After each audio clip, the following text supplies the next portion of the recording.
नमस्कार, Lalitpur live TV में आप सभी का एक बार फिर से बहुत बहुत स्वागत है। नमस्कार दोस्तों, ललितपुर लाइव टीवी में आपका स्वागत है। मैं आपका दोस्त रवि जैन चुंगी। हम ललितपुर मुख्यालय के श्री राजा राम मंदिर पर भगवान राम के दरबार में हूँ। यहाँ पर भगवान राम, लक्ष्मण और सीता और हनुमान का ये राम दरबार है। यहाँ पर राजा राम विराजमान हैं। यहाँ पर भगवान राम की पूजा अर्चना करने का सदियों से परंपरागत क्रम चला आ रहा है। राजा राम मंदिर ललितपुर की एक प्रतिष्ठा है, एक आस्था का केंद्र है। यहाँ पर आज करवा चौथ के दिन अनेक महिलाएं 16 श्रृंगार करके यहाँ पर आई और भगवान के समक्ष अपनी भक्ति आराधना कर रही हैं। आप जैसा कि ललितपुर लाइव टीवी के इन वीडियो में, इन चित्र में, झलकियों में देख सकते हैं, सभी हमारी स्वागन महिलाएं, सौभाग्यवती महिलाएं, वीरांगनाएं भगवान का भक्ति अर्चना करती हुई यहाँ पर पूरी तरह से अपने गणवेश में हैं और यहाँ पर भक्ति अर्चना करते हुए सभी माताएं पूजा अर्चना के पूरे द्रव्य सामग्री श्रृंगार के माध्यम से भगवान की अर्चना करने में तब्दील हैं। दीपक जलाकर थाली में पूरी पूजा सामग्री रखकर भगवान का स्मरण ध्यान करते हुए यहाँ पर वीरांगनाएं, सौभाग्यवती महिलाएं यहाँ पर आई हैं, जिनकी संख्या सैकड़ों में है। यहाँ पर सभी सौभाग्यवती वीरांगनाएं महिलाओं ने अपने स्वास्थ्य की दीर्घायु की कामना भगवान के समक्ष रखी। इन लोगों का जो व्रत उपवास होता है, उससे भगवान के प्रति अपनी आस्था व्यवस्था के अंतर्गत पूरी संपूर्ण यात्रा के तहत अपने पति की दीर्घायु की लंबी कामना की भावना की जाती है। सुबह से लेकर शाम तक इनका व्रत उपवास चलता है, भजन कीर्तन चलते हैं, पूजा अनुष्ठान चलता है और अनेक प्रकार के आरंभ परिग्रहों का, सभी कार्यों का त्याग होता है और अंततः भगवान के भक्ति आराधना में लीन रहती हैं। इसके पीछे मूल उद्देश्य होता है कि हमारी भारतीय संस्कृति की जो परंपरा है कि हर श्रृंगार वह जो भी महिला होती है, जो भी भारतीय संस्कृति भारतीय महिला होती है, वह पूरा श्रृंगार अपने पति की दीर्घायु के लिए, कामना के लिए करती है। जैसे कि हर महिला अगर मेहंदी लगाती है तो वो पति के लिए लगाती है, सिंदूर लगाती है तो पति के लिए लगाती है, पैरों में पाजेब पहनती है, बिछोड़ी पहनती है तो पति के लिए पहनती है। जितना भी 16 श्रृंगार होता है वह एक एक श्रृंगार अपने पति के लिए करती है। महिला संपूर्ण श्रृंगार में सजी धजी होती है, लेकिन वह श्रृंगार किसके लिए होता है? पति के लिए होता है।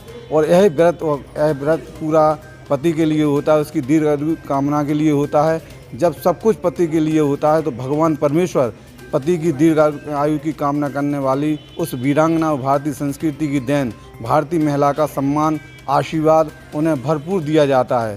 कहते हैं कि एक पंथ दो काज। इस व्रत से जहाँ पति की दीर्घायु की कामना की जाती है तो वह कामना करने वाली वह पत्नी जो हमारी सौभाग्यवती वीरांगना कहलाती है, वह पूरी तन्मयता के साथ भगवान की लगन में, भक्ति में नील रहती है। जैसे कि हमारे भगवान कृष्ण की भक्ति करने वाली जो हमारी उनकी जो गोपियाँ होती थी, उनकी जो आराधना होती, राधा होती थी, जो रुक्मणी होती थी, उसी भक्ति की तर्ज पर हमारे भगवान और अन्य इष्ट देवताओं की पूजा अर्चना करने वाली ये वीरांगनाएँ ललितपुर नगर के श्री राजा राम मंदिर और सभी देवालयों में यहाँ पर एकत्र हुई, यहाँ पर उन्होंने भक्ति आराधना की। हम आपको ललितपुर लाइव टीवी के माध्यम से कुछ सौभाग्यशाली वीरांगनाओं से बात करेंगे कि करवा चौथ व्रत और करवा चौथ का अनुष्ठान क्यों होता है। जुड़े रहिए, बने रहिए ललितपुर लाइव टीवी के साथ।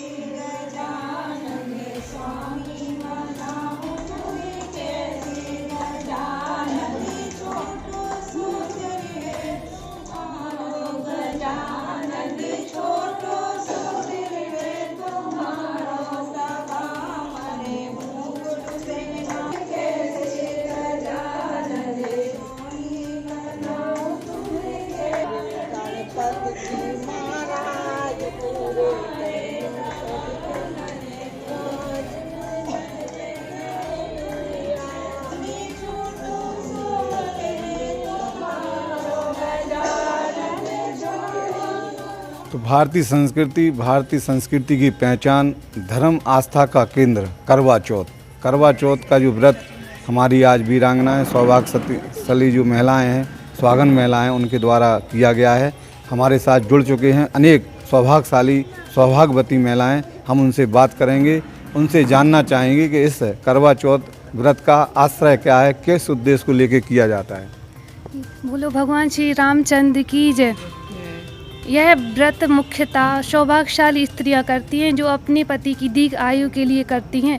न केवल दीर्घ आयु की कामना के लिए यह व्रत किया जाता है, बल्कि इस व्रत का मुख्य उद्देश्य हमारे भारतीय संस्कृति और परंपरा को बनाए रखना है, जो आजकल थोड़ा लुप्त होता जा रहा है। तो हम सारी स्त्रियां, सौभाग्यशाली स्त्रियां इस व्रत के माध्यम से भगवान श्री राम और सारे देवी देवताओं की आराधना करते हैं। साथ ही साथ उनसे यह कामना करते हैं कि वे हमारे पति को एक दीर्घ लंबी आयु प्रदान करें और हमेशा ऐसे ही घर में खुशियाँ बनाए रखें।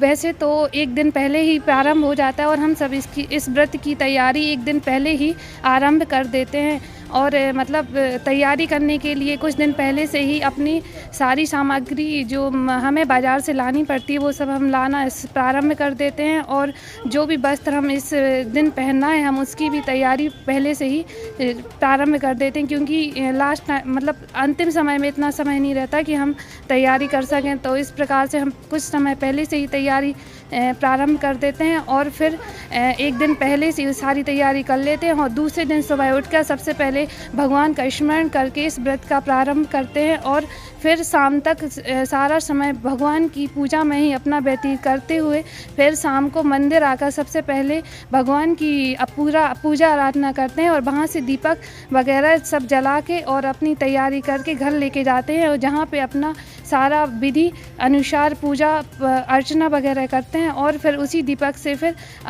जब चंद्रमा निकल आता है तो उसकी आराधना की जाती है और जो इसकी कथा है उसको पढ़ी जाती है और उसके पश्चात जब पूजा हो जाती है तो फिर सबसे पहले अपने घर के बुजुर्गों को यह मतलब उनको प्रसाद खिलाया जाता है, उसके बाद अपना व्रत तोड़ा जाता है। इस प्रकार से यह पूजा अर्चना की जाती है।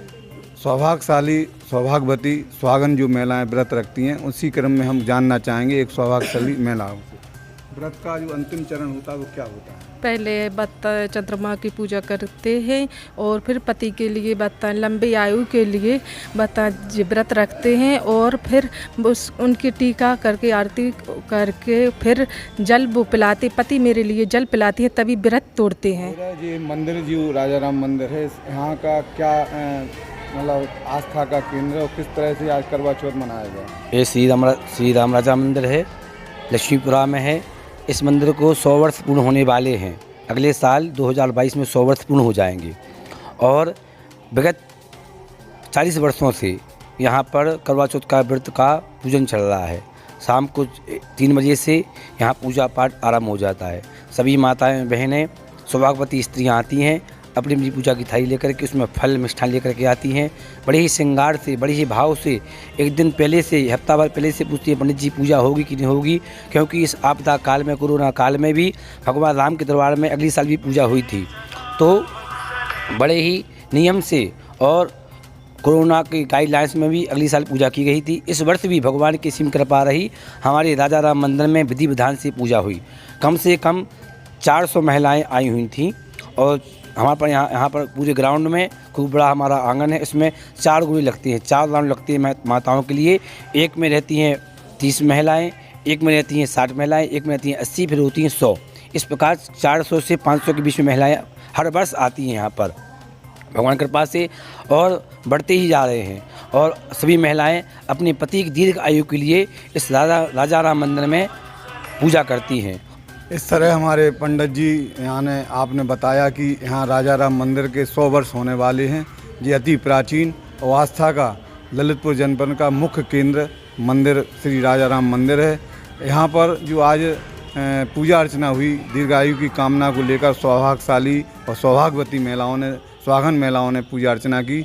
इंद्रधनुष आकार जैसा यहाँ पर एक चक्र बनाया जाता है जो महिलाएँ स्वतः अपनी इच्छा से स्वयं सेवक बनकर बैठती हैं और पूजा अर्चना करती हैं। उस समय का दृश्य इंद्रलोक से देखने वाले देवता भी अपने आप में गौरवान्वित होते हैं, क्योंकि कहते हैं कि सौभाग्यशाली और सौभाग्यवती और सुहागन महिला दुनिया की हर जंग जीत सकती है, बशर्ते वह अपनी सौभाग्यशाली भावनाओं को भारतीय संस्कृति के आस्था के केंद्र के अंतर्गत अपने जीवन का यापन कर रही है।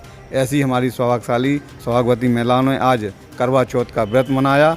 अपनी आस्था और पूजा का क्रम जारी रखते हुए शाम को अपनी पूजा अर्चना के अर्घ्य देकर भगवान चंद्र को देखने के उपरांत अपने पति की छवि देखी और उनके पति ने उनको जल पिलाकर उनका व्रत समाप्त कराया।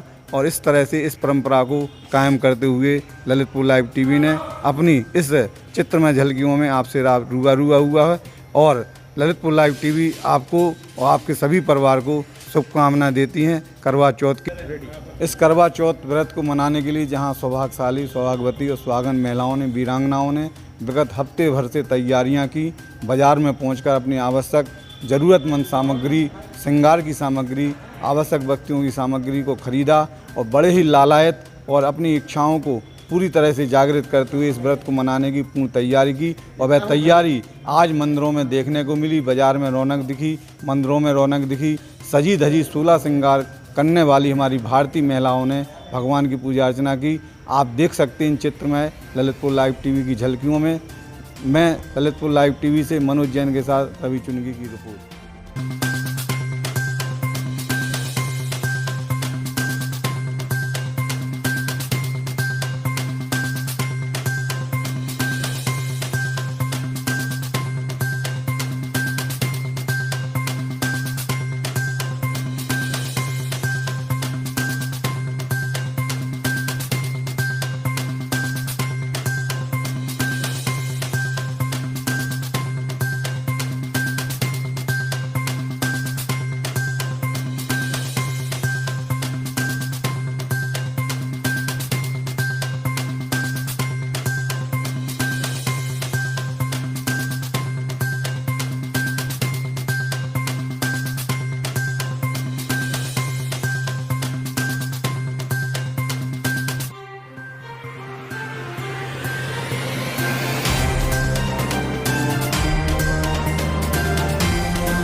Icon. Never miss an update.